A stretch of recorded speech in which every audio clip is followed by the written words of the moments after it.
Hello and welcome to ThinqTanq, where our diverse leaders tackle your diverse challenges. Today we're looking at how to manage folks who are caring for others in the home.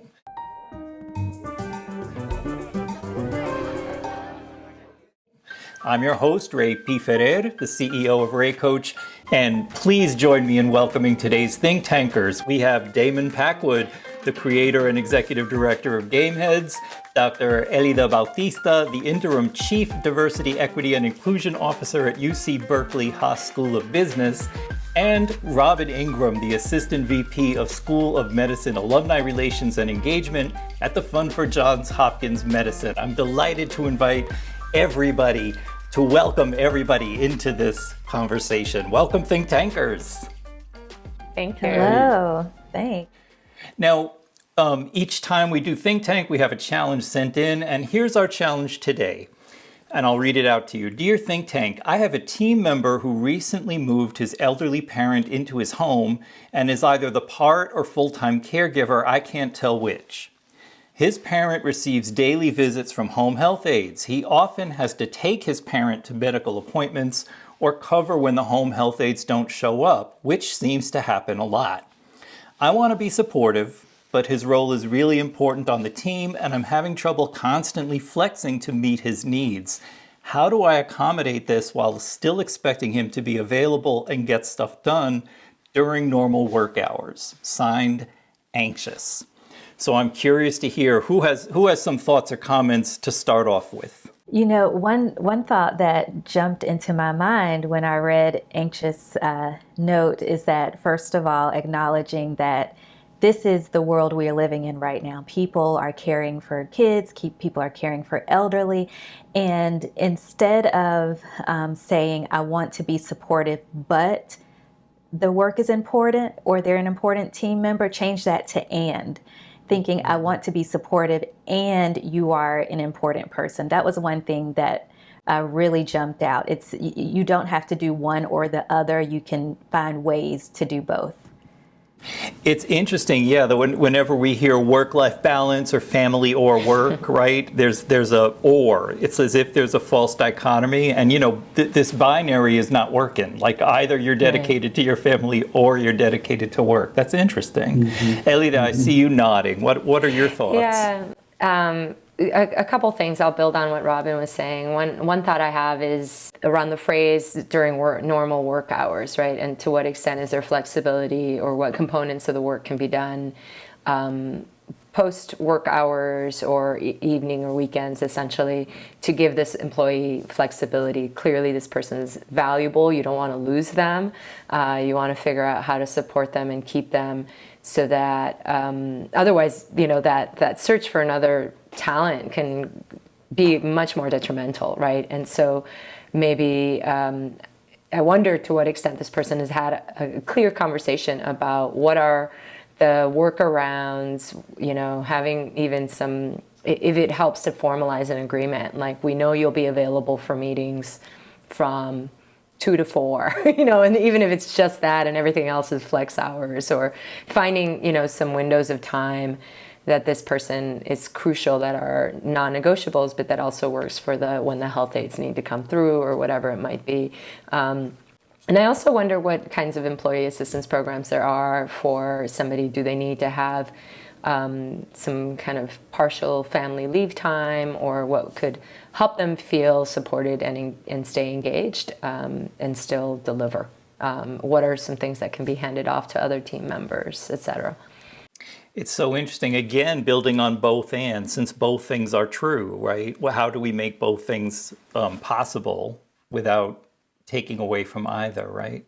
As a person who's like supervising other people, I always try to make sure that there is a separation between, accountability and I care about you as a person, right? And those things can exist at the same time.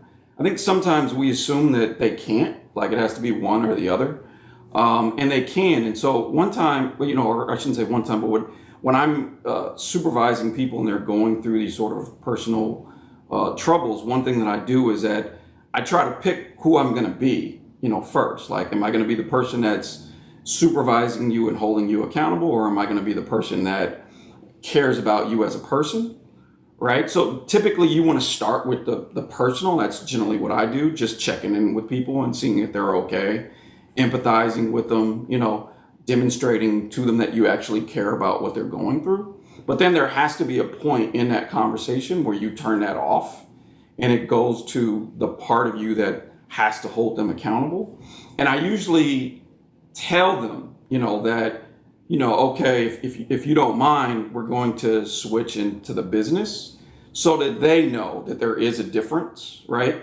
That there are going to be moments when I'm talking to you as an individual, as a person, as somebody who I care about. And then there are going to be moments when I'm talking to you about the work that you need to get done. And even if you have to have that conversation about the work that hasn't been completed or work that you need to get done, you frame it as being about the work and the company or the organization, as opposed to something that I want you to do this. You know what I mean? It's kind of we're all responsible for these things getting done. Same thing with if somebody manages up, right? They're showing responsibility for things getting done as well. So I think that it's important to acknowledge that it is possible for you to care about the people that you are supervising and hold them accountable at the same time. Thank you. You're reminding me, Damon, of missteps that I made a lot when I was a manager, of a team a few years back, where we had two staff members who were sort of in and out in terms of engagement because of their commitments to other family members. One was taking care of an elderly parent. The other was taking care of a young child, right, who was special needs. Both important, both need attention, right? And I used to use the phrase, what can we take off your plate to make sure that you don't get burnt out? I am never doing that again. I'm never doing that again. So I say never, who knows? But because what that turned into was, how do I redistribute tasks so that you no longer are working full time, almost if a special needs child is with you for their life, right? And then there's a certain period of years where, am I saying you can work part time for a full time job, And then alternatively, it's instead of saying, what are the barriers to getting this done and what can we do about the barriers? That's the phrasing that I'd rather use these days. So I'm trying to dial that up when I'm working on projects and teams for Ray Coach. But I'm trying not to say, what can I take off your plate anymore? Because I made that mistake a lot. And people were like, oh, okay, bye. You can take a lot of this off my plate. Oh, what you want to take off my plate? Oh, I got okay, great. Take off my plate, actually. You can keep paying here. the same amount of money. Right. I'll take the silverware. Here, take the plate. No. Yeah, but I think that could work in a temporary situation. And I think that's the thing to discern, right? That sometimes these situations might be short term, and other times, like you in your example, it's for a lifetime. I'm thinking about a lot of how women are leaving the workforce because of COVID in hundreds of thousands this year, and what could have been done differently to support them to stay in their roles, right? And in anticipation that this is generally going to be a shorter term impact of having to homeschool and not having potential space for work in your home or whatever might have come up for a lot of women this past year. So just kind of thinking about, again, the either or versus the and versus the but, right? Mm-hmm. Mm-hmm. Thank you. Robin, what's sparking for you? I see you bubbling up. Yeah, I'm going back to the part where we just can't forget, and especially during this time, that the human part, that in that first conversation, first of all, it has to be very straightforward, very honest, but also empathetic, and recognizing that team member, they may not be at the point where they are feeling the company's mission and values, and because the stress may be so much, that it's about survival, and so they may not be able to think about those goals. And so I think it's we can't underestimate the importance and the value of really trying to understand their situation and what they're coming from and what are the barriers that can be removed. And like I said, I agree that some of these may be temporary, and especially if that person was a high performer before, and now this situation has clearly changed their performance, keeping that in mind as well, that this is something that hopefully is temporary, helping them to navigate through it, but not underestimating the power and the weight of all of that during this time. Thank you. And I will say, Robin, I anticipate we're filming this in the midst of the COVID-19 crisis, and we know that the video will outlast the crisis. But regardless of whether we're in the COVID-19 crisis or not, there are situations where a high performer can hit a lull. And what do we do in that moment? Do we say, get back up to that high performance spot immediately, or you're not worth it, Or are we saying, what will it take to support you and help lift you back up where you wish to be next, right? Mm-hmm. There are also life stages where somebody might just say, I was over here in terms of performance, and now I'd like to go down a little bit here, right, for a time. And then maybe I'll go back, maybe I'll stay here. I don't know, right? And the organization can probably benefit from the input regardless of the level of performance, probably, as long as we're creative. Yeah. It's interesting to me to think, though, about how COVID-19 might change work moving forward, right? Mm-hmm. So like what we've learned from this crisis, and Elida, you were going at this a bit with the role of women giving up careers, like in making career limiting choices or career changing choices because of the needs in the home right now. Any of you, what do you find yourself thinking about holding on to or letting go of after COVID is over? One of the things is working from home, I'm saving 2.5 hours on the commute. Right. And so potentially figuring out a flexible, how many days is it essential for me to be in the office versus working from home, and how much more productive. I happen to live by myself. So, the level of productivity is more intense at home, actually. Less interruptions of folks just stopping in to say hello or whatever it might be.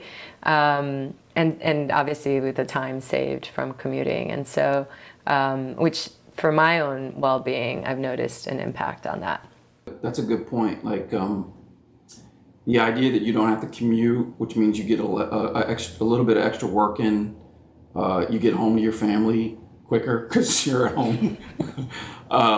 You feel good that you're not you're saving money, right? Because you're not commuting, so you're saving money on gas or sometimes I have to catch like an Uber or something like that, and it feels good that you are kind of helping the environment at the same time because you're staying home. We have a nice backyard, so I get to work in my backyard from time to time. So yeah, I didn't think that I would like working at home as much. Not to say that I didn't work at home, but I had never set up an office. So now I have an office, and it feels a lot more comfortable working at home than it used to. So yeah, that's actually a good one. I agree with that.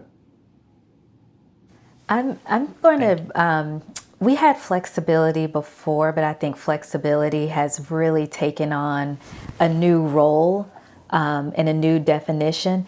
But also we have empowered our teams and to have more ownership of their calendars. And so the question of, do I really need to attend this meeting? And thinking about it thoughtfully, or this is scheduled for an hour. I think we can accomplish what we need to do in 30 minutes. Or, the best time for me to actually meet is during nap time. That may change, but really being more empowered of your calendar and your work and how you can work efficiently, not sacrificing quality, but doing things that can really help your mindset, whether it's you need to work out in the morning because that helps you be a better person. So empower yourself to block off your calendar and start meetings at 9 instead of 7:30. So I think that's one thing that I definitely want to carry over and see other people carry over too. Thanks to each of you. It's interesting if we think about how COVID-19 could relate to people who need to take care of other people in the house, children, elders, peers, whatever, right? When you have caregiving responsibilities, we can use these lessons to think about how to craft a reasonable workspace for everybody. So here are some final thoughts. These days, it's important to balance support for your team members and keep them accountable. Know what options there are internally and externally for your team. Think about focusing on the needs of the organization. What does the organization and who it serves need from your team member? Think about who you're being as well as what you're doing when you're interacting with with team members who have to do this stuff. And dial up your flexibility. Be flexible as you figure out new ways to support your staff. That's all the time we have today. Thank you for your engagement. Thank you, Think Tankers.